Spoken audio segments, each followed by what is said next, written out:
Welcome back to Podcast Recovery. We are your hosts, David O. And Eric B. And we would also like to introduce our special guest host with us tonight, Victoria. Hi. Hey! Yay, we have a girl in studio. And today we are joined by our very friend from Glen Burnie to Atlanta to New York, Cynthia. How are you doing? Hi, I'm well. How are you guys? How's everyone? Doing great. Good. I'm feeling great. Yeah. And then what's really good is you're gonna hit the whole Eastern Seaboard demographic, so we're covering a lot of bases here. Yeah. I'm pretty happy about it. If you could do like a Glen Burnie Southern drawl Brooklyn accent mixed, That'd be weird. It would be. I don't even know how that would work. It would be like a Cockney. I don't even know what that would Welsh sound accent. like. Nobody would understand it. It would just be vernacular that probably only South Carolinians would understand for some reason. Okay. Right? So anyway, so where you're from? Where are you from, Cynthia? Tell the audience. Well, yes. So I was born in Georgia, actually. I'm a military kid. So I spent a lot of my time growing up between Glen Burnie, Maryland, as you guys have given the shout out to Glen Burnie, GB, as well as Germany. So, really? Yeah. Sprechen Sie Deutsch? Where in Germany? I used to be fluent. Oh. Mannheim and Baumholder. We lived there for 5 years, and then we came back and settled in lovely Glen Burnie. Jesus, that's a I'm sorry. Womp womp. Yeah. Good Womp womp. Lord. All right. So when were you first introduced to recovery? So I was introduced to recovery. I live in Brooklyn, New York now, and I've been here for quite some years. I don't even remember anymore. But I started going to therapy maybe 2 or 3 years ago. And my therapist would always bring up my drinking because I work in advertising, and I don't know if you guys are familiar or maybe your listeners are, but it's very much work hard, play hard type of thing. It is kind of like Mad Men, but more modern in certain ways. But there's a lot of drinking, and it's a lot of high stakes and stuff. And so my drinking was pretty bad before I entered into advertising, but then it just kind of escalated because it was normal. You could drink at lunch, you could drink, there's happy hours, there's people going out after work, there's Christmas parties, there's parties for everything. Like even today I was in the office and they popped open a bottle of champagne at 2 p.m. and they were drinking mimosas or drinking. It's Friday. At their desk. Just because it was Friday? Just because it was Friday. Yeah, it's Friday. What? It's Friday. We made it. Oh, fuck. Yeah, we had bars at little mini bars. We would bring in our favorite alcohol, sit them on our desk. It's just common to see. It wasn't, but I would talk to other people about that, and people would be like, "What the fuck, really? That's what that's okay. That's what you do." And my therapist would always, when I was going to her and I would talk to her about it, I went here and we started drinking at noon, and then I don't remember, and she would ask me questions about how many times a week do you drink? And I'd be like, I drink every day. And she's like, you don't think that's kind of a lot? I'm like, and then she would ask how many drinks? I'm like, I don't know, 3, 4, I don't know. I lose count after a while. And so she would start bringing it up well, maybe do you think you have a problem? And I was like, nah, I'm good. Everyone in my circle does that. It's normal. But then she would ask me about blacking out and if I would do things that I don't remember and all this other type of stuff, because there's other stuff, of course, happening due to my drinking and things I would act out in certain ways. And, that was also problematic for me. But I was just thinking, well, that's what everybody does. And she was like, well, no, not everyone does that. So it took me a series of rock bottoms. I hit a pretty bad one last year. I've had others before, but I kind of just brushed it off. But I think the one that I had last year, and it was kind of compiled with I also had a health scare. Oh. Where my doctor was concerned about my liver, thinking I was starting to have cirrhosis of the liver and everything like that. Wow. And it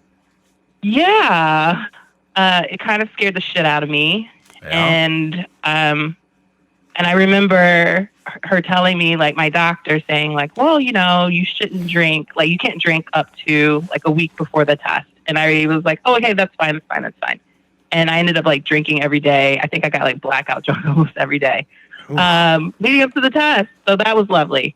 And so after that, that's when I really kind of started opening my eyes and being more open and receptive to, like, hearing, like, maybe there is a problem. Maybe there's something I need to really, like, look into and, like, slow my ass down, because I was just balls to the wall for, like, so many years of my life. And I guess that's when I started really kind of looking into recovery or recovery culture. I was on Reddit a lot. I would Google. I didn't really want to step foot into, like, an AA meeting, because I was like, that's a cult and that's not for me. It's group think. I can't do that. That's not me. But I think the journey started for me definitely at the end of last year, for sure. All right. And how long have you been sober? I've been sober. It'll be 10 months on November 1st, y'all. Yay! Golf clap. That's exciting. Golf clap. Congrats. Thank you. The golf clap sounds condescending, but it's not. We just can't hurt our microphones. It's true. That's totally fine. All right. I run with it. Well, with all that out of the way, I'm going to turn it over to you to share your story with us, so take it away. Cool. Awesome. So my story, I come from, it's kind of weird. Like, I've talked about my story in bits and pieces and, like, meetings and rooms. I'm actually in AA now, so I guess I'll cover that as well. Oh, you joined the cult. Good for you. I did. How's the Kool-Aid? Is it good? No, I'm kidding. It's been interesting. It's been interesting. I come from a very religious, conservative Black family. From my dad and my mom are both born in the South. Southern Baptist? They didn't. No, my dad's a Seventh-day Adventist, actually. Oh. Yeah. If you know what that is, everybody's like, oh, I David do. Koresh and all this. Yeah, the way they got famous was from A Dingo Ate Your Baby. That's how they got famous. They were Seventh-day Adventists. You're welcome. You learned something, Eric. Yeah, it's always like cults or whatever whenever someone knows what Seventh-day Adventist is. But my dad's heavily in it. He was like a pastor, preacher. But he didn't drink, didn't smoke. He doesn't even swear. And then my mom didn't really drink or anything like that. So we weren't raised around alcohol or anything like that. So my story is, like, I don't really have story of me, like, drinking when I was young. I mean, I would sneak a little bit with my friends, but nothing major. A lot of my stuff had to deal with just, like, food and having, like, impulsive compulsions around that. And then, so I had, like, an eating disorder when I was younger, because I was just, like, heavier. And then that kind of merged into, like, taking a lot of pills and everything like that. So in Glen Burnie, there was, like, a plethora of that. It was so easy to get a hold of. So, and a lot of my friends, we were into, like, popping pills and trying different things there, and, like, smoking and things like that. But still, I kind of just stayed away from the drinking. I didn't really do that too much. And then when there was a lot of stuff that's happening. I come from kind of like a traumatic background, and I just didn't know what to do with a lot of things, and I didn't know how to talk about it. And I had some older friends around me, and he would help get us, like, alcohol and things like that. And I think I started drinking late. So I think I was like 18, 19 or anything like that. I didn't really experiment, because my goal was to get the hell out of Glen Burnie. So I was hell bent on not doing anything to kind of fuck that up. Fantastic goal. Yes, I had to get out. But I remember when he would buy us alcohol and everything like that, and I would get blackout drunk every time. Like, I wouldn't take a couple sips. I wouldn't just have one drink. I would drink, like, the whole damn bottle. And I remember, like, the first time I really got drunk, I thought that was the greatest feeling, because my mind, like, turned off, because my mind goes 50 miles a minute. I talk really fast. I'm processing things. It's like my stream of consciousness is, like, insane. And it took me out of my head, and it calmed me down, and it slowed me down, and I didn't think. And I remember just loving that feeling. and never wanting that to go away. So that's another reason why. And the only reason the only way I thought I could keep getting that feeling is to just get like blackout drunk, because I didn't want to just remember anything at all. So, and when I started doing that, we would have parties and things like that. You may hear, I'm trying to like, hold on, let me close my window. But, because it's loud in Brooklyn. So, yes. Can you guys hear that? A little bit. Oh. Is that a siren? Yeah, it's a siren. It's Brooklyn. Yeah. So anyway, when we started doing all this stuff, I would always, like the next day, people were like, well, do you remember what you did? Do you remember what you did? And I was like, no, I just thought I was just having a good time. I don't really remember anything, but I was always the one that was having like all these crazy stories. Like I would be naked on the radiator walking around. I would be pissing the bed. I would be fighting. I would be doing all this stuff. And those aren't great stories. Those are terrible stories. Well, they thought they were funny. Yeah. You know, you're laughing. You're just like, And I was like, I was laughing off, and I would play it off. But, drunk Cynthia. That's kind of, drunk Cynthia, just naked on the radiator yet again, and falling down the stairs. You have great friends. Kind of, yeah. I know. I don't really talk to much of them. I don't really talk to any of them anymore. But so that kind of like started my kind of, I would say probably then I had a problem, but I just kind of blew it off, and I would just go ignore it, because I was like, well, everybody has those stories and those experiences. And in college, I didn't really drink that much. I kind of slowed down because I wanted to get out of Towson as fast as possible. But when I moved to Atlanta, it kind of picked back up again. And like, there was a lot of stuff that happened. Like I lost my mom. She died when I was 23. I had to really be really mature and strong for like my age. So I had to take care of like my dad and my brother and stuff like that, because they were falling apart. So I kind of just had to keep up that appearance. But how it came out was like, I would just cover it up by drinking, because I didn't know how to feel anything like at all. Oh, yeah. And in Atlanta, like, I did a lot of like stupid shit, because, you have to drive everywhere in Atlanta. So there was the driving drunk and everything like that. And I would remember like knowing where the speed traps were, because if you caught in the speed trap, they could do a breathalyzer on you. And it's like, I would know this type of stuff. But to me, in my mind, I was like, well, doesn't everybody know this? Like, does it? I'm not the only one. I thought that was the things that And looking back on it now, I'm like, well, that shit's crazy. Because people don't sit around and think about like the speed traps and the breathalyzers like I did. And I would show up at like my friends. My friends would tell me stories. Like I would show up at these parties. Obviously, I drove there, but I have no recollection of ever being at the place. I remember being at the party, then leaving and showing back up, but knowing that I had to drive. And I think it was just kind of me wanting to just escape my life a lot of the times. Drinking is just like my escape a lot, because I didn't want to think, I didn't want to feel, I didn't want to know or understand anything, because I just felt like a lot of pain. I mean, obviously there was a lot of that, but I didn't know how to process that in a healthy way, because I come from a family that doesn't really talk about their feelings, or if you did, they would clown you for it, or just be like, you have to suck it up because life is hard or whatever. And so that's kind of just been the way that I kind of soothe myself, was through drinking, and also like my awkwardness, or I would think that I'm awkward, or just having to deal with people. That's kind of like how I got through it, was just drinking. Yeah. So I mean, a lot of my early 20s and into my 30s. I'm in my 30s now, but it all kind of just, drinking was just part of my life. I didn't think it was necessarily bad. Like I would sneak it. I would drink on the job. I would drink over the weekends. I would drink by myself, I think.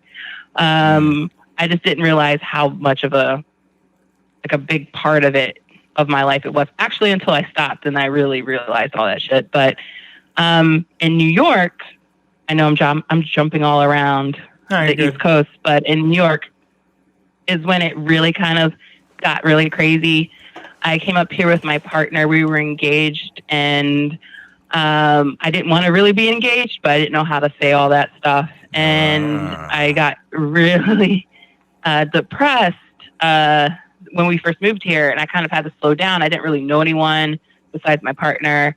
And I didn't have any connections. I didn't have any jobs, so I had to hustle a lot, which is fine. But I kind of, any of the spare money I would get would be like, well, I'm going to go to the bar. I'm going to go do this. I'm going to go do that. And like alcohol kind of took me out of like my life a lot of the time. And then when I ended up getting my job in advertising, that kind of really amped up, because then I had every excuse to drink as much as I wanted to, because other people were drinking as much as I am, so I thought, and it was socially acceptable. A lot of the time, I mean, I had one of my worst rock bottoms. You would think I would have stopped drinking then, but I got obliterated at a work party one time, and I ended up home, and I don't really remember how I got there, but I still lived with my partner at the time. That happens. But I ended up naked in the backyard. I don't know what's with me wanting to be naked, but it happens. But I ended up in Brooklyn? Back there in Brooklyn. First of all, you have a backyard in Brooklyn? I know. I lived at a place where the woman who owned the building had a backyard, and I don't think we were supposed to really be out there, but I ended up falling out the window onto the roof and into the backyard. Into the backyard. What time of year is this? Is this like January? No, this was in the fall. Okay. All right. This was in the fall. And I couldn't see, and I tried to climb up into the window, but it's on, like I had to fall down the roof and everything like that. So there's no way in hell. And I ended up busting up the grill and the pulling down the fence. And then drunk logic, I decided, well, I'm going to break back in. So I ended up throwing bricks through the window, trying to break back into the apartment. You're naked during all of this. I'm naked during all of this, and I can't see because I didn't have my glasses on. This is amazing. Were you physically okay? I was physically okay. I was cut up from throwing the brick through the window, and I reached my hand through trying to open the door, but they have the screens to keep people from breaking in. So I was just so it worked. You can't break in. Well, so that's good. I tested it out, so I felt safe after. But yeah, that was something that happened, and I remember waking up the next day. The cops got called. I figured. I think my landlord, who was living below us at the time, thought I was on drugs, but I was just really, really drunk, and it was. And you would think, like, even after all that, I went to work the next day, and I was just like tore up. My body was. I think I still had like leaves in my hair. It was a special time. Wow. And you would think I would have stopped drinking then, but I was sort of like, let me just take a break. I just need a little break from it. So I slowed down, but I would still drink, but that's not as much as I used to. Yeah. And then, of course, it just kind of just ramps back up, because it's like, well, if I can't really drink at home, because my partner didn't really want me to drink at home. So I was like, well, I'll just drink at work, or I would drink before I came home. And then, I would just hide it.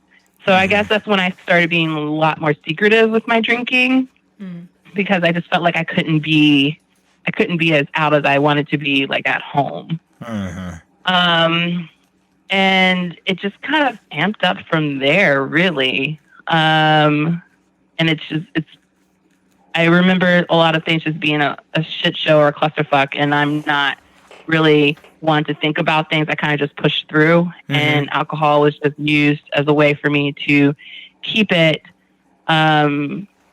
just to keep myself, like, I felt like going. Like, I looked forward to the drinking. My favorite time of the week would be Friday, because I know that I could go home, especially when I lived alone, and I could just stay inside all weekend and just drink. And I would just drink all weekend, and I wouldn't leave the apartment unless I was going to the liquor store across the street or the bodega to get like cigarettes or something like that and come back. And I would just stay inside and drink all the time. So that was kind of like my life for a while. Me and my partner broke up. I would date other people, but we ended up really just being drinking buddies.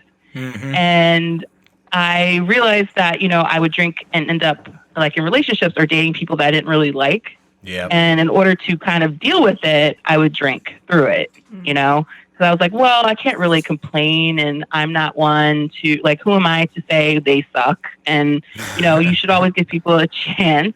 And Some people I'm not just perfect suck, though. either. They do. But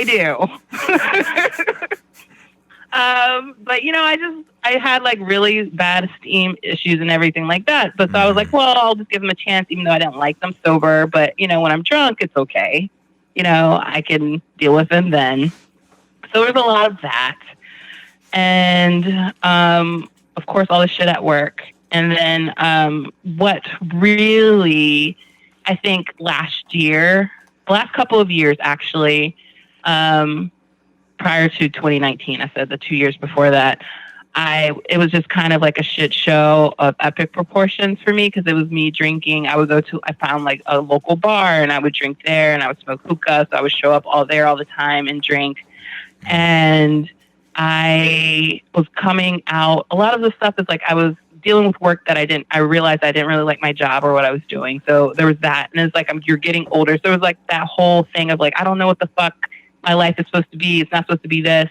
I don't know, and I'm too scared to figure it out. Oh, yeah. So I'm just going to turn my mind off. I'm just going to hang out and have fun and just not deal with it. But of course, not in a healthy way, because I'm not just having like 1 or 2 drinks. Like I would have like a bottle of wine a night, and or more, and it would be nothing.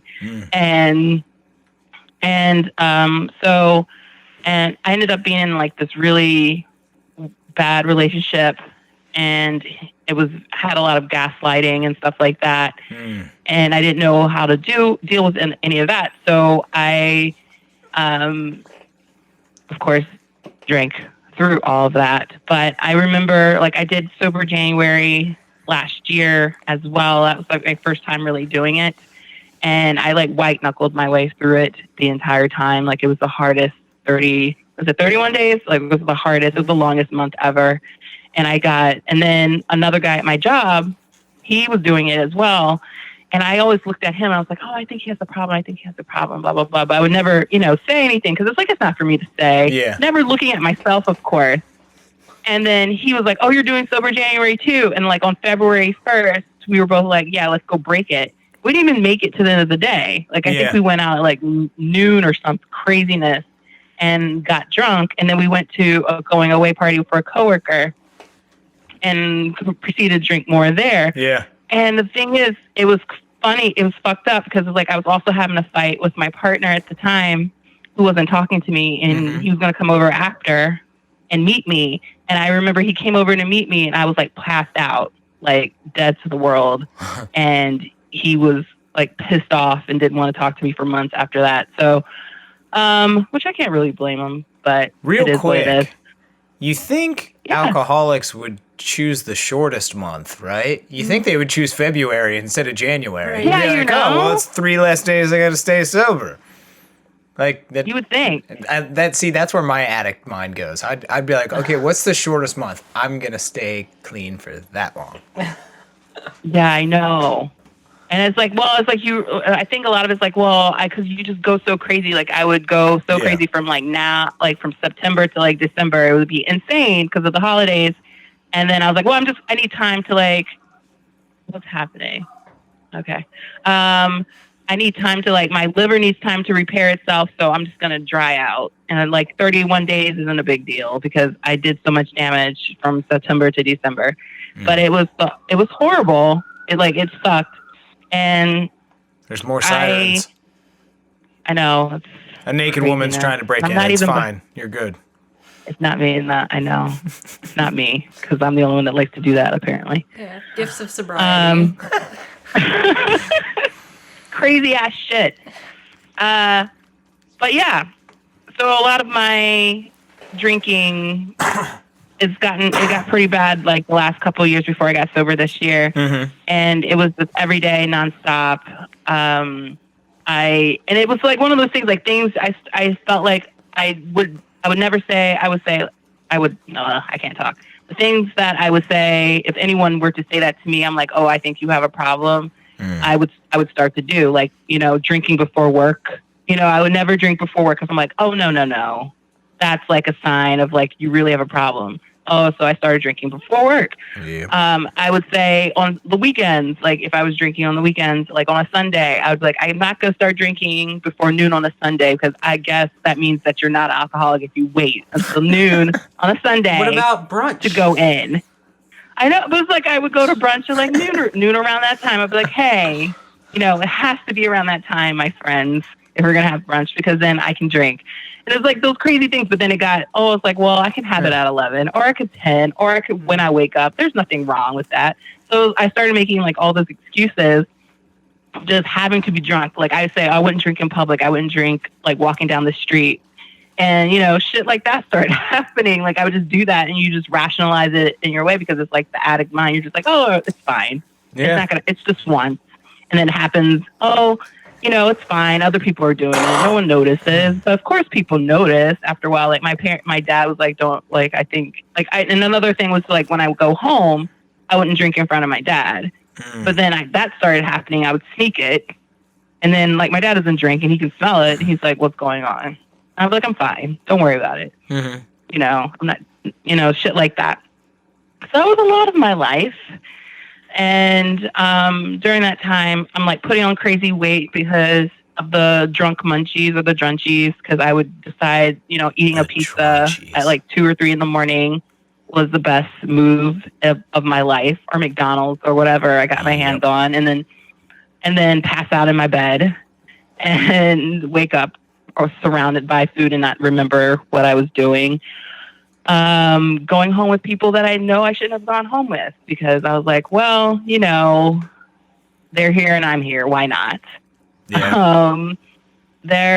And it was just a lot of just things of just treating myself poorly. And then I decided, I was talking to a coworker who was in therapy and she recommended my therapist, the one I still go to. And I decided, well, maybe I should just go and at least talk to somebody because I hate my job. So at least I can go talk about that. Mm-hmm. But lo and behold, all this other stuff, of course, started to come out when she started asking me these questions and wanting to know, about like my background and my history and my relationship with alcohol. And when she started poking that the first time, I shut all the way down and I didn't even go to her for like a month or something like that because I was like, fuck this, fuck you. Yep. Yep. Alcohol is the one thing that I love about my life. You can't take that away or make me feel bad about it. And, but, life has a funny way of working out on you because when we started really talking about it, and she's like, well, you don't think you're an alcoholic? And I'm like, no, that's like people that have serious problems. I can stop anytime I want. And she's like, well, have you ever stopped? And I was like, well, there's no need. I'm fine. And then with the weight gain and with the drinking, I ended up having to go to my doctor. And that's when they decided they had to run these tests on my liver because my enzymes were so fucking high. Mm-hmm.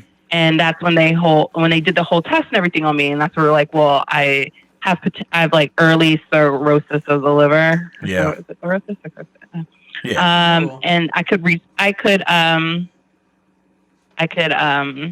turn it back, but I would have to like really change like my diet. I would have to like change my relationship to alcohol and all this other type of stuff.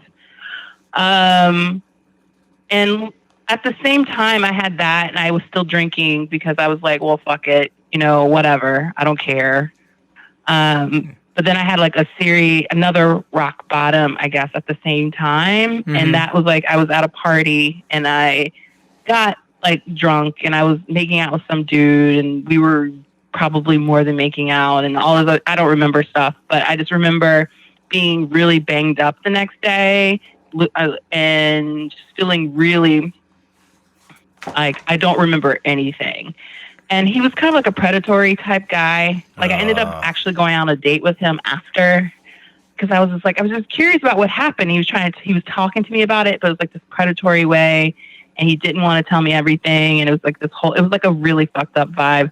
And I was just sitting there looking at him talk to me. And we were drinking, of course.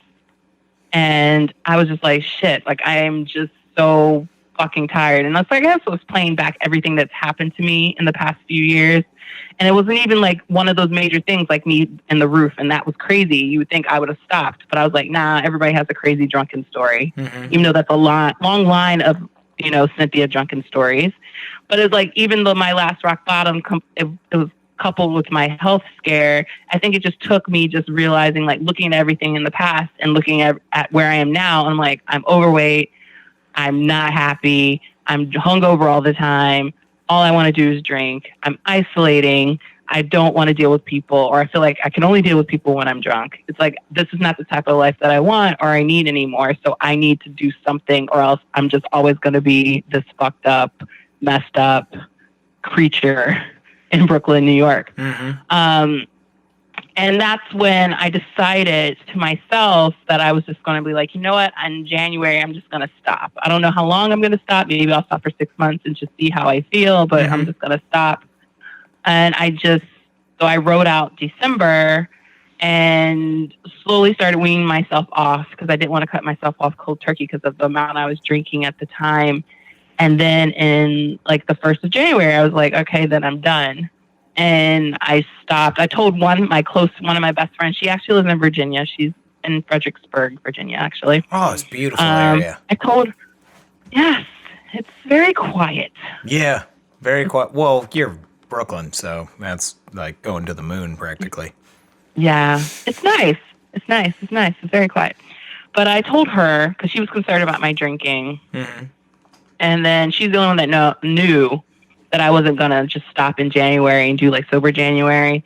And she's like, I'm here for you. I'm here to support you. I told my therapist, and then I just stopped. And now here I am 10 months later. But it was definitely something that was a long time coming for me. I think the health scare and the rock bottom situation kind of like amplified it more, just because I'm getting older. I'm not really enjoying life as, like, alcohol wasn't as enjoyable as I like to think that it was. Like, it's in the moment you think you're having a great time, but it wasn't just me in that moment. Like, there was usually something that happened after or before, and I would have to sit there and really examine my relationship. I would drink like a bottle of wine on an empty stomach and then go out and drink more and start mixing alcohol. Like, I would just be doing that types of crazy shit and breaking like all these rules, and wonder why, I wake up in places that I don't remember. And it's like, and, having to figure out how I'm going to get home, having to figure out how I'm going to get to work. If it's like on a work day, like I said, I wouldn't drink crazy on a work day. I was doing that all the time, hungover at the job. And it's like, I'm managing people. Why am I doing this? And I just realized that it was just making me very sloppy and careless. And I wasn't caring about myself at all. So I said, I've been doing it my way for so many years, so let me try something else. So that's what I did. And that's where I've been ever since. And it's been a special time. Not always pleasant, but it's been a special time. All right. Awesome. Great. All right. Well, we got some questions for you. I think we'll let our special guest host start. You got a question, Victoria? Have at it. Be as direct or specific as you want, because I'm better at answering questions than I am about talking about myself. Sure. Yeah. Well, you said something that specifically resonated with me. So you had mentioned early on having some food struggles. I, not to like talk too much about myself, but am clean, but also in recovery from food behaviors. So I was just curious, I guess. Something that happened for me was when I got clean, some of my food behaviors became a little bit worse, particularly related to undereating and at times overeating. And so I was just curious how your relationship with food is, and whether or not you feel that, you used food, or maybe still do use food in a similar way that you used alcohol. That's interesting. And I actually... I talk about this when I'm in my therapy and with my friends and everything like that, because I feel like food is like something that you have to eat. So it's kind of like one of those things that it was always kind of hard for me to manage. So I was concerned when I got sober that it would really come back full force with like the binging, the purging and stuff like that. And it didn't as bad as I thought it would be. I felt like I would start acting out in that way. I think for me, my acting out has, or where how my addiction kind of tried to like manifest is kind of like in, I would say sex was a thing, has been a thing for me. I really had to examine my behaviors around that more than I did food, which I was not expecting at all. Surprisingly. All right. Yeah. We'll just keep it going around. Go ahead, Eric. Oh, okay. So, actually, sticking with the, I guess, the relationship part of it, it kind of sounded like you had, quite a time, I guess, with, relationships during your alcoholism. And I guess what I want to kind of understand is, like, how is your relationships, we kind of understand where you were when you were actively drinking, but, how are you trying to manage those relationships now?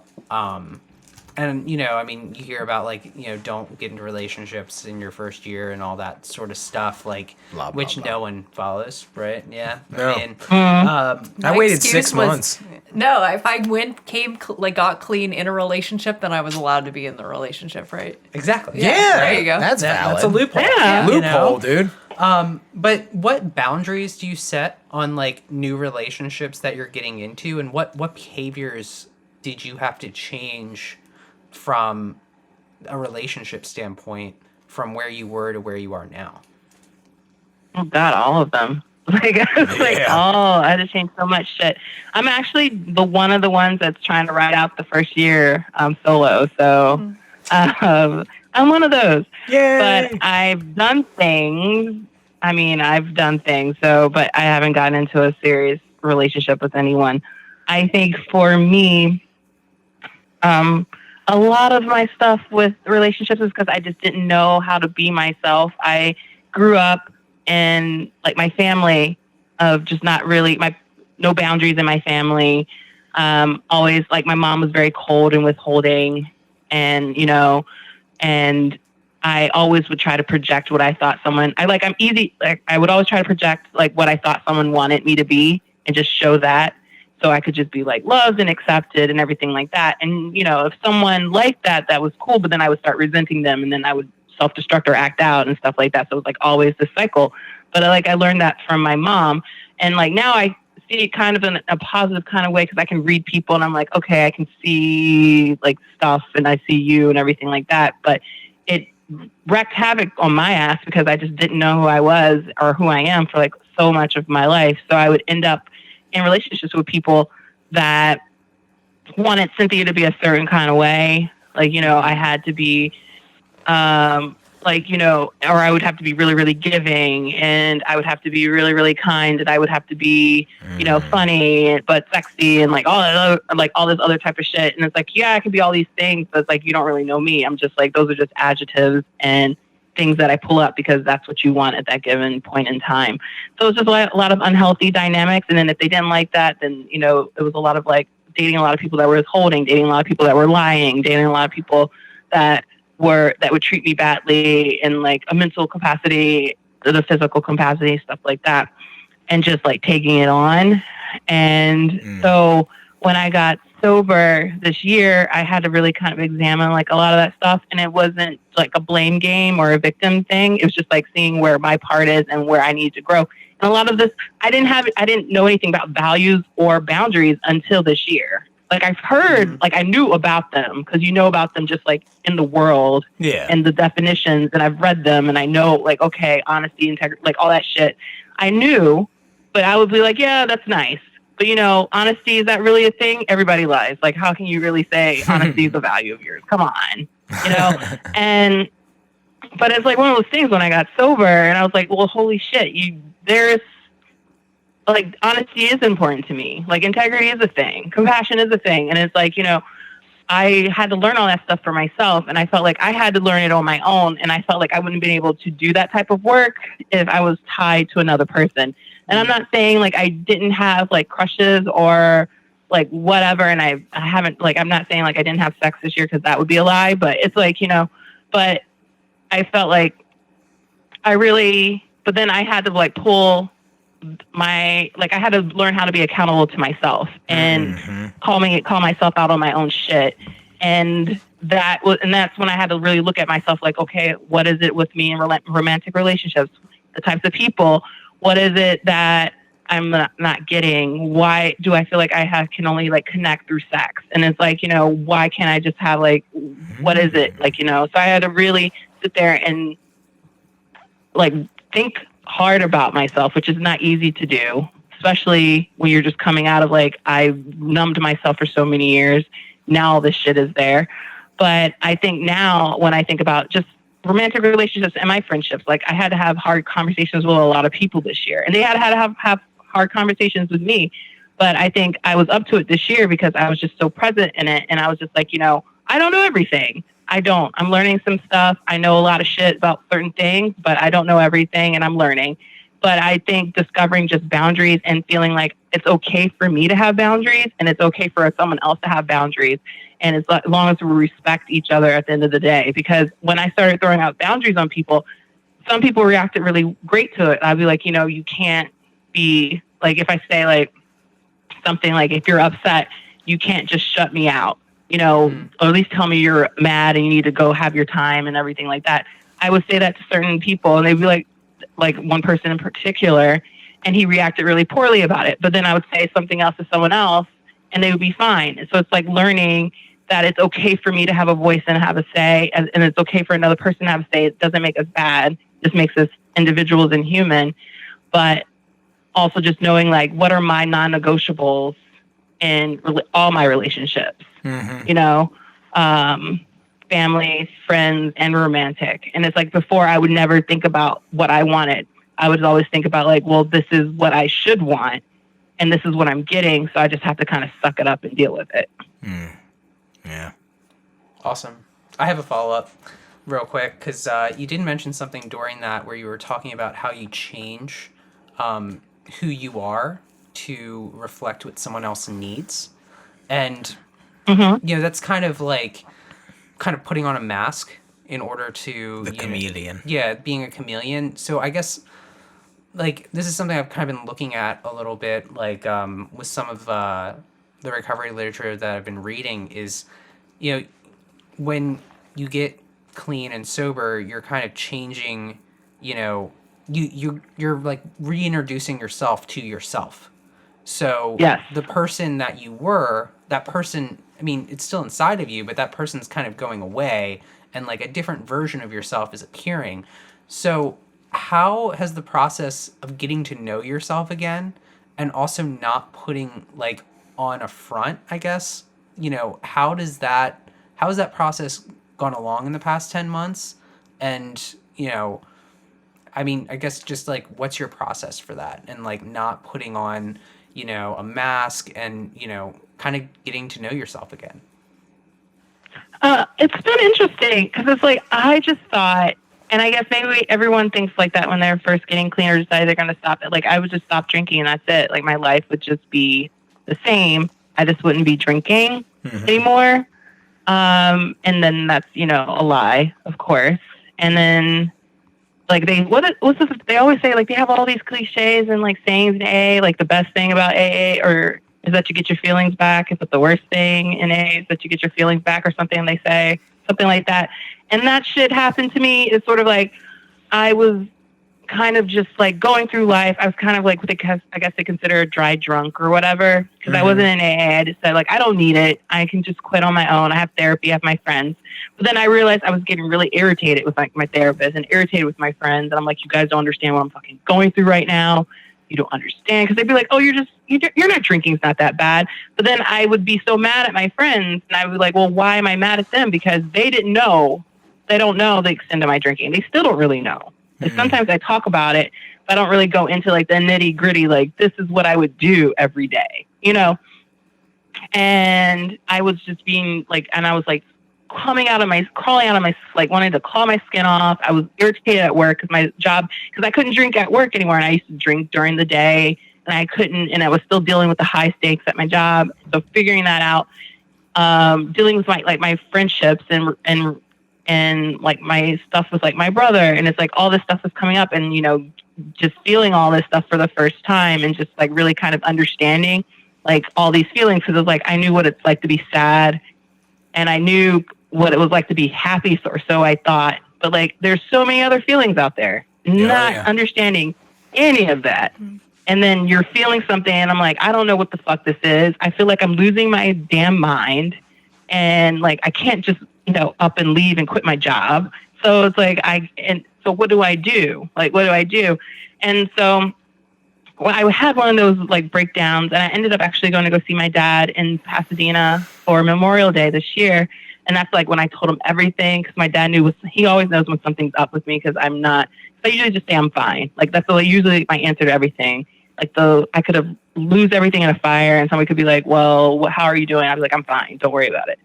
And he asked me how I was doing, and I just like started crying. I'm like, Dad, I think I'm an alcoholic. I need to go to AA or something like that. And it's like, all this stuff is happening. And, he and I just had a really frank discussion about it. Like, he was really there for me. He came and he like met me where I was, and he was like, he was really awesome about it. But I think it was just realizing that so much of my life that I didn't have to keep up that front, or that idea that I had it all together, and that I had to be everything for everyone, and that I could finally just kind of like breathe and release for a little bit, but also at the same time realize that I needed help too. Because I think I didn't think that for a long time. I was like, I had to help other people, and I would just kind of be okay. Whereas like at this point, realizing like alcohol was such a big part of my life, realizing that when it was taken away, that everything else still was there, that the alcohol was covering or burying. So now I really had to address that. And that's when I realized, like, I know I had to humble myself and be like, I need help, I need support. And it can't be through like my friends, because they don't understand. They love me, but they just don't understand. And there's nothing wrong with that. Like, my dad loves me too. He doesn't understand. So I was like, well, I'm going to need to go and get support, which is how I got my ass into AA. And I've been there ever since. And just realizing that there's like so much that I just don't know about this. And then also realizing that my story isn't like terribly unique. It's everybody's kind of things are different, because, people react to things differently, but we all can kind of like, learn from each other, because like, the bottom line is still the same in a way. We're all running from or escaping from something. And alcohol or whatever, your vice was the answer, or so we thought. So it's just been interesting. Like, if someone told me like a year ago that I would be clean and sober, I would be down like 65-ish pounds or whatever, I would be in AA with a sponsor, I'd be like, fuck you, that's crazy.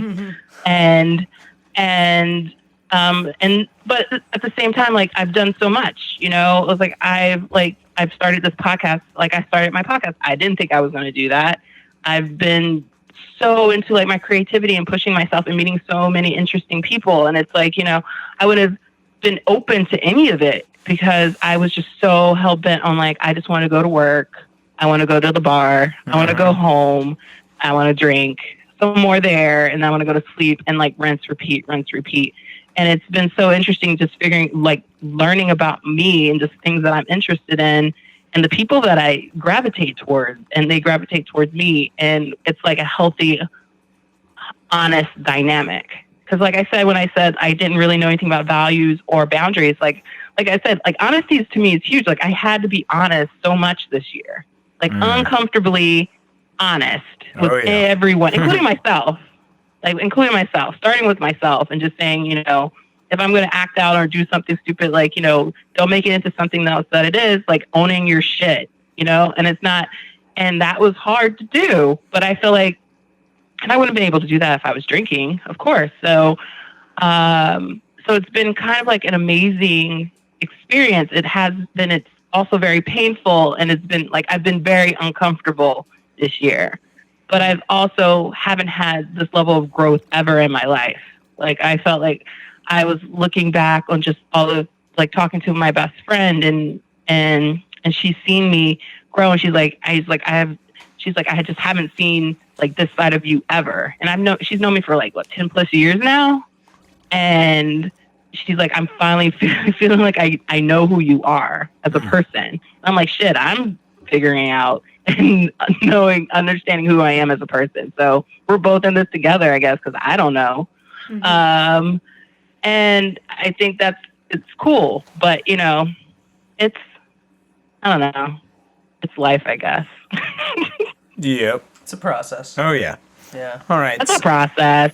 So I actually have a round robin question. So this is for the group. Wow. Group participation, look at- everyone. let's Look do at it. me. Yeah. Okay. So we all, like, throughout your story, you talked about a whole bunch of quote unquote bottoms, and there's not necessarily one like bottom for any of us. Like, it's especially like in your story, it was a whole bunch of stories where you're sort of just scraping along the bottom numerous fucking times. And I think all of us went through that. So it's not just like one big boom thud and then like everything bounces back up. With that, we have these stories, like especially drunk or using stories, that throughout your story you were like, oh, you would think this would make me change, and it doesn't. So why is like alcohol culture and like those crazy things like trying to break into your house naked or doing like whatever, why is that shit like culturally acceptable to a level? Like, because when you're with other drunks, you're just like, oh, yeah, it's drunk Cynthia, it's drunk Victoria, it's drunk Eric, whatever. Like, and we normalize it. Why do you think that is? Everybody. Victoria first. Go first. Yeah, go for it. Because I think that makes me think, because like I actually just recently got out of a relationship, news to the crew that ended. But anyway, I was really? dating, but I was dating a guy that was in a frat, and so I was very immersed in like his frat culture and drinking culture, and this attitude of like, I don't know, there's like sort of this double-edged sword sort of attitude towards it, where like on one hand you're like, okay, that behavior is unmanageable, but that person also like appears to be a fun person. So it's kind of conflating the idea of like these crazy behaviors also like meaning you're a fun person. At least that's like how I saw it or understand it, is like we culturally will say like, while you're crazy, you're also like the life of the party, and so it's like normalizing that craziness. Yeah. Because that's a lot of what I saw from that group of people. Yeah. Which was really interesting for me as somebody who has been clean that entire relationship, watching both the co-signing of these insane, crazy behaviors, while at the same time they were kind of degrading each other for being assholes. So yeah, it's definitely not a healthy situation. Yeah. But it allows us to rationalize, for us who actually, ultimately identify as alcoholics and addicts, rationalize that like, yeah, we're fucking insane, but at least we're fun people. Yeah. Yeah. What do you think, Eric?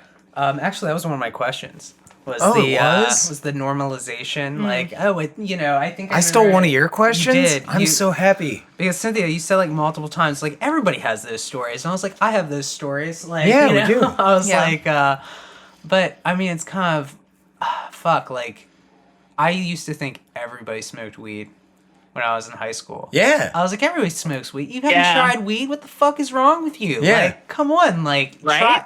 What are you, a loser? Yeah. I got so many people to do coke too, because I was like, what? You don't do coke? What's wrong with you?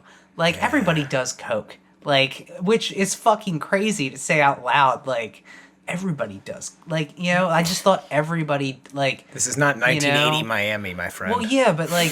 especially with drinking and smoking weed, like those two, I'm like, oh man, like you've never like, done that. Like you've never like, passed out here. You've never, Yeah. like, thrown up after doing this. Like, you've never made a fool of yourself doing that. Like, have you lived? Like, so, which is fucked up, right? Because, like, what's it saying? Like, oh, you don't remember last night? Oh, what's wrong with you? Like, I mean, I don't remember last night, but why do you remember last night? Did you not have a good time? Yeah. But it's weird to think that, like, that is the expectation of, like, what And it becomes acceptable. life is. Yeah, because, I mean, I have a lot of friends, like you were saying, like the frat thing, like, who kind of fall in line with that frat mentality or ideology, or, like, that stoner ideology of, like, Oh, yeah. where it's like, oh yeah, man, we're just smoking. Oh, yeah. Like, and It it's grows like, in the ground, man. It's well, totally fine. not even that. Like when I'm playing, like, I'll play like sports or stuff with friends, and they'll smoke like before we play, and it's like I used to do it too, so it's fine. Why'd you like, look at me when you said that? Well, I know you think it's weird, but like. I think you're weird for never smoking, and you've never done that before. What the fuck's wrong with you, David? But, Oh yeah, it's like, well, yeah. You told me about you would smoke weed before you played tennis. I'd be like, oh my god, that sounds miserable. It's great. But I'm just saying, like, all I'm saying is, like, that's just what they do, and like, it's not normal because, like, not everyone does it. The fact that we're like a small group who's doing it doesn't mean everyone does it. Just because our little microcosm of like life is doing it doesn't mean the whole world is doing it. And to think that, like, just because I'm doing it, everyone else is doing it is very narcissistic and fucking ridiculous. Okay. So I guess it's just putting it in a different thing. All right, I'm gonna add my 2 cents. Then I want to hear yours, Cynthia. Okay. Okay.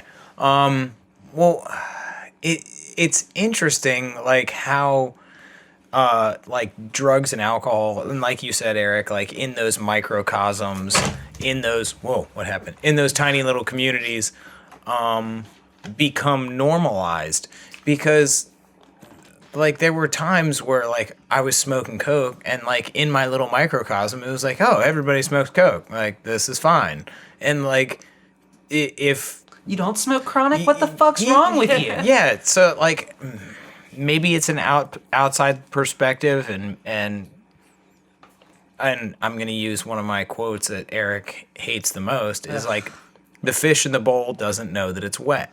So it's the things that are immediately around you that you don't even realize.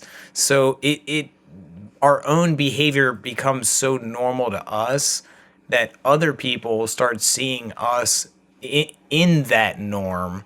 So I guess it just becomes acceptable, and because nobody really ever approached me and was like, I think you have a problem, because I isolated myself away from those people. Anybody in my family, like, I didn't go around them, I didn't want to talk to them, like I didn't want to see them. So anybody who even had the potential to say that was not in my community anymore. They weren't in my microcosm. I isolated myself. So I wonder if it's also like an isolationism at like these substances draw us away from anybody who's quote unquote normal, like kind of like your parents who don't do these things. Like maybe we're seeking out those communities where they are acceptable, and in general terms of morality or ethics, they're not. But in America, it seems like more often than not, that's what you find and what you see. What you got, Cynthia? I mean, I would probably echo what everyone else was saying. I think you don't know what you don't know. Mm-hmm. I think that it's one of those things like I think that you were saying, it's sort of like if I surrounded myself by people that were users, that's like my whole cycle, my whole circle was people that did drugs, that were drinking, and they weren't just drinking normally. They didn't have a healthy relationship to alcohol. And it's sort of like we would, like people at the bar, like there was regulars, people that would drink, all the time, people that would drink before work. Like that's kind of like who I surrounded myself with. I would look as someone was like, if I didn't have any friends that I felt that didn't drink, like I would be like, I couldn't be your friend. Like, what are we going to do? Like that to me was like, that's weird. Like, I can't, and so I think you just you surround yourself with a bunch of people that will enable your behavior or make you feel less like, what you're doing is wrong.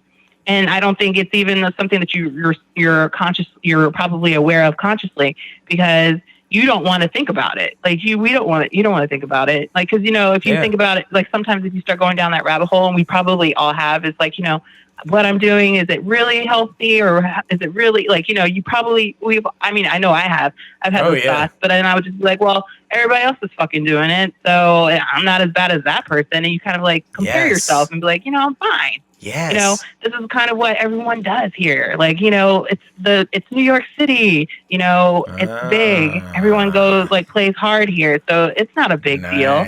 Yeah. And it was always, so I think it's like you kind of create like a bubble for yourself, like within your addiction. And you just kind of want to live there. And just like, how I was saying earlier, there's some people that are lifers here in like Brooklyn or Queens, and they never leave the borough. It's the same thing when you think about it, when it comes to your addiction, and how you just kind of like, you surround yourself with people that will keep you where you are, or are okay with where you are. And they don't try to challenge that or make you be accountable in any kind of way. Because I know for me, I didn't want anyone to make me accountable or question me, do anything like that would say what I was doing was okay for me to do. Like if you try to say anything else, I was like, fuck that. Fuck you. We can't talk anymore. You're no longer cool. Because the cool people are doing this. This is what we're doing. And then, and I think true. It's part, like, it is. It's like, I definitely so weeded people out like that. They're like, oh, you have a problem with me smoking coke, and I just won't you're not invited to the fucking party anymore. Fuck you. Well, I like what you said about the bar too, because it's like, if we're not gonna go drink, what are we gonna do? Like I feel like that's like a pretty standard. I remember like when I stopped going to the bar, that was kind of like, well. What am I gonna do with like this? Are we just gonna sit around and play GoldenEye now? Like, what do we do? I loved GoldenEye. Fucking right. I mean, I'm cool with GoldenEye too. But right. It is kind of like a question, like, what do we do now? Yeah. Like, if we're not for a while in early recovery, it definitely is. But for the record, for Eric and Victoria, she was talking about like that person that like is your meter stick. Like, oh, I'm not as bad as them. That was Brad. I know that. Brad was my meter stick. We were always using together, and like he was really fucked up, and I was like, nah, I'm not that bad. I have a thought. So kind of this whole topic is like sparking my interest and kind of making me recall. For me, a lot of the stories or the things that I now recognize as indicators that like things were not good in my, especially the end of my like active addiction, came as I started developing relationships with people in recovery that were normal people that did not use like I used, that are casual drinkers. So I have a lot of friends that, like a lot of friends that are not in recovery now, both for my like job and through school. And like, I don't know, maybe it's because of recovery and having other friends in recovery, I like kind of casually, I don't war story, but I might tell stories from the old days. And they're like appalled at some of the things that I did. And I was like, it wasn't until like I got these reactions from these like quote unquote normal people that I realized that maybe like I was living in this microcosm or this enabling environment during my, active addiction or whatever, that like kind of gave me more perspective. So yeah, it definitely comes down to like the environment, whether or not it's enabling that. So, but it was really interesting, like how much more insight I got actually talking to people who were like not in recovery about like the level of insanity of my behaviors. Ooh, real quick, I'm raising my hand. And that really made me think about the flip side. Yeah, I do that. Shut up, Eric. The other side of that coin is when we come into recovery, we're changing our culture again. Like it's very, like we simply put it, like change people, places, and things. And we do that, and then we instantly have this new culture of people who are enabling growth and that accountability and that responsibility. We're getting these other healthy relationships for the first time. So we're changing that bubble. And in that, it gives us the ability to foster growth and move upward instead of downward. Cool. Eric always fails upwards, though, anyway, so it doesn't matter for him. I'm just doing well, what can I say? Fuck you, Eric. Wow, that's such an accurate description, though. It is. I hate it. It makes me so mad. I think we have a Twitter question. We do have a Twitter question. So we're gonna do this Twitter question before it, but we'll do it now. So, I mean, we kind of already did. No, we're still gonna do this. So, this is from name cannot be blank. At home is dairy, or Dury. I'm not sure. But dating when sober.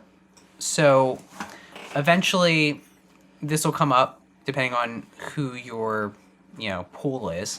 But if What's the question? So what I'm saying, when someone asks, do you want to go for a drink in like a dating situation, how do you approach that situation? And then this is a group question. Can I extend that to when your coworkers ask you, do you want to go for a drink? Sure. How do you, because I know you said you're not really dating Cynthia for this first year, but like if your coworkers were to ask you that same question, like how do you approach it? That's a great question. You're up first, Cynthia. Yeah, so I mean, I have been asked on dates, but I'm honest about it. I just say I don't drink. I mean, I'm not into drinking, and I propose like another option for us to do. And with my coworkers, I mean, we do happy hours and stuff like that. And the thing is, I actually announced to my department that I wasn't drinking at the beginning of the year. Like, I'm just stopping drinking just for like health reasons and stuff like that. And like and they're fine with it. Like everybody knows in my department that I don't drink anymore. My boss knows. She asked me how am I doing? It's like, it's not like a secret, but I just say like, I just don't drink. Like, if there's, I will usually ask if there's food or something like that there, I'll still go, but I don't really have that pressure from my like coworkers to like, I have to go to the bar. We're going to have shots. Like, it's not like they know that I'm not drinking and they're cool. Like, it's fine. And times when I've been asked out on dates or anything like it was like kind of like an interest of some kind there. I'm like I said, I just kind of lead with the honesty. I just say I don't drink. I'm not interested in drinking. If they push further, I know like there's like this thing. Like I actually was talking to a group of people from like a meeting that I was at about like how honest are you with people. But I think maybe because I'm just kind of not really into dating right now, I just kind of lead with all the honesty and I just say like, I don't drink. And if they push, then I tell them exactly why I don't drink. Yeah. And then however they take it is how they take it. I'm not ashamed about it. Yeah. And it's sort of like, well, if we're going to be anything, a friend, whatever, you're going to know the truth eventually anyway. So we might as well just lead with it.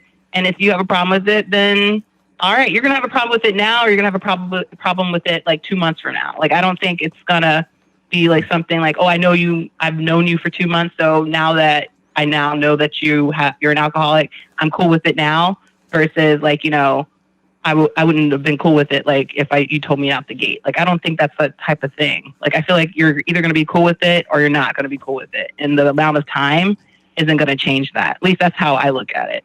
Yeah. So I'm like, shit, that's just this. That's what I am. So take it or leave it.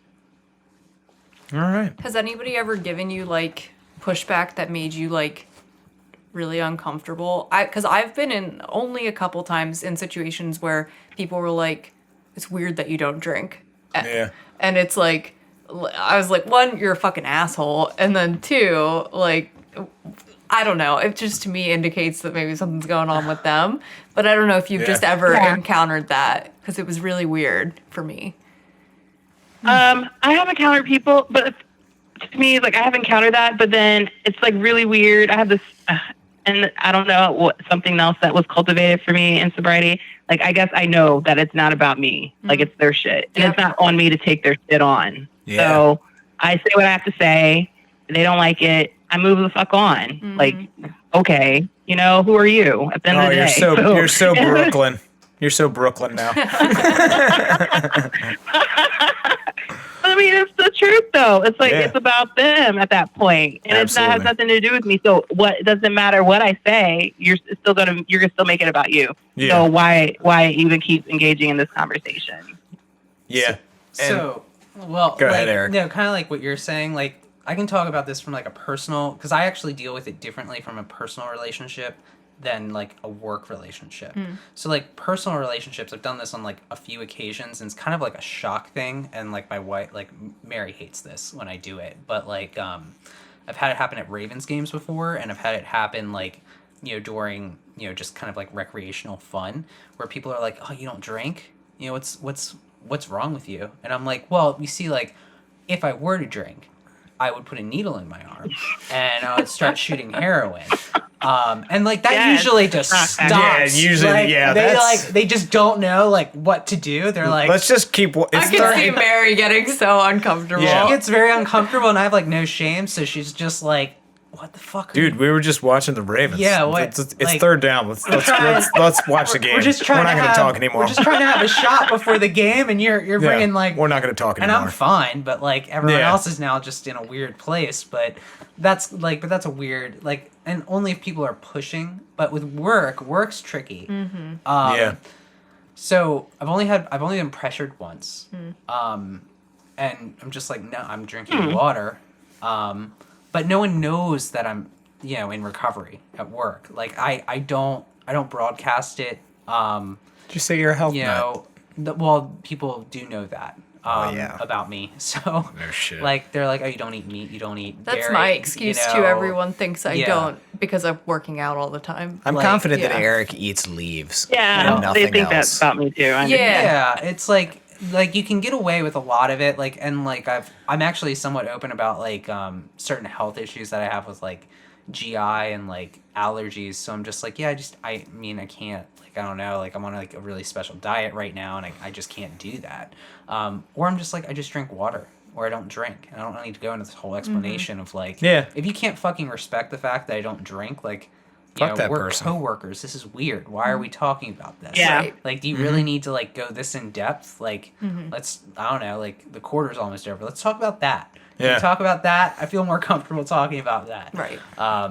But it's only happened to me one time, so I don't know about you. Like, are you talking about like conferences or like work functions and like stuff like that? I think I just work with a lot of people who are like not very socially capable, and they just like to push. But the instance that I had was like a social event where somebody got really like kind of weird with me about it. But work is weird. I work in a type of job where relationships with drugs and alcohol are very like taboo. So it's a tough topic. I default to like I work out a lot and health reasons. Because people don't usually ask. If you say health, like they're just like, oh, okay. Yeah. Well, yeah, my wife was just so I just got married a month ago, so it's still weird to say that. It is weird. My wife is one of those quote unquote normal people. She smoked pot twice in her life. She was like, yeah, I didn't really like it. I got hungry and then I got tired and I didn't like it. I didn't do drugs. And she's like, when I go out, I'll have 2 hard ciders and then I'll go home. And I'm like, who are you? And how did I marry you? I was like, I smoked a lot of cocaine. You know that, right? But anyway, to answer our Twitter fan, their question, on our first date, it was interesting because she was a barista at Starbucks, and NA people love fucking coffee, and they all just sort of knew who we were. And so whenever we would come in, and I would be in the group of people they knew were drug addicts. So on our first date, she was like, so I see you with all those NA people. I was like, oh, you know? And so it was pretty straightforward. But ultimately, like, I stay in my lane. There's only been a couple instances where she's like gone out with friends and then come home and like smelled like alcohol. But it goes to like a lot of what we talked about. Like it's boundaries. It's fucking boundaries, and being able to understand and have the confidence that no is a complete sentence. You genuinely don't have to explain shit to that person. You're like, I don't drink. Boom. That's the end of the fucking conversation. You don't have to elaborate if you don't want to. You don't have to tell it's for health reasons. You don't have to tell it's for recovery reasons. Just say no. And like, God, that just came out of me. Just say no. Like, we all grew up with that. Like, in all the interactions of drugs and alcohol, how many times have we honestly been peer pressured? Like 5. I'm more the peer pressure. You're the peer pressure because you're a dick. You're like, what do you mean you don't do you don't do sass? What's wrong with you? You don't It's even know. a great question. It's not. It's a fucking weird question, dude. I disagree. You're We've fucking- talked about this before. You're a fucking weirdo, dude. You're weird. I love you. That's weird. That got weird. That got weird. Okay. my. But yeah, to our fan, Weird. Be confident in your boundaries and be proud of yourself that you don't drink. And real quick, I love that alcohol is the magical substance that it's weird if you don't use it. Like if I told everybody it's like I'm not eating bacon anymore, everybody be like, okay. I'm giving up sugary drinks. Okay. I'm not drinking Well, alcohol. Whoa. Well, Whoa. okay. Hey. Whoa. No, Whoa. stop. Whoa. So if I was like, if someone's to you is like, yeah, I'm not gonna eat meat anymore. People are not. That's your audience, though. I'm a meat eater. I'm Well, a fucking carnivore. Like I'm when you just tell me saying. you're not eating I beef know, but anymore, you're I think saying, you're weird. You're giving this example, but like when I'm like, That's true, I'm dude. going vegan. You're like, what? No more. What the fuck's wrong with you?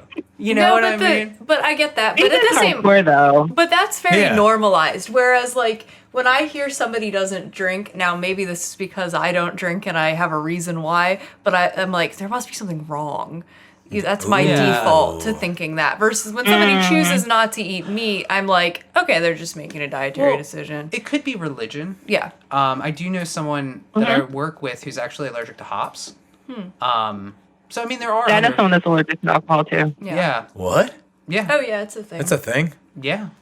He Yeah. can only Whoa, drink could you like spirits whoa, because so he if can't you drink were like beer. 13 and didn't know that shit and you fucking drank a beer and almost die? yeah. You could go into anaphylactic shock, I guess. Holy Depends on shit. your, how allergic you are to it. I never really thought of that. Are there people who are allergic to bacon? God, I pork. hope not. Oh, They might be that'd be allergic sad. to Oh, pork. that would be so sad. Oh, That'd God. be so Not sad. specifically bacon. We That talked would about be- bacon like 4 times on this podcast. No, it's so good. Though. Bacon. All right. All right, All right. Any yeah. more? Any more questions? No, that's it. That's so, it. That's it. I guess Cynthia, we'll give you a second here to plug your podcast and everything that you have going on. So where can people find you? Yeah, so I have a podcast. It is called Getting Your Shit Together. I post every Thursday. You can Nice. find me on all the social platforms. So I'm like on Spotify, like iTunes. I don't know what's it called now. I don't know, but Pandora. I'm on there and SoundCloud as well. I have a Instagram. I am pretty active on that. It's at Getting Your Ish Together because you can't swear on Instagram because they're You can't fuckers. swear on Instagram? No, not in your name. You can't. Oh. And then, yes, but of course I swear all the time on Instagram as I type. Yeah. You can find me there, as well as Twitter as Getting Your SH. So, because I couldn't get the whole thing in there. So Mhm. you can find me on Twitter there.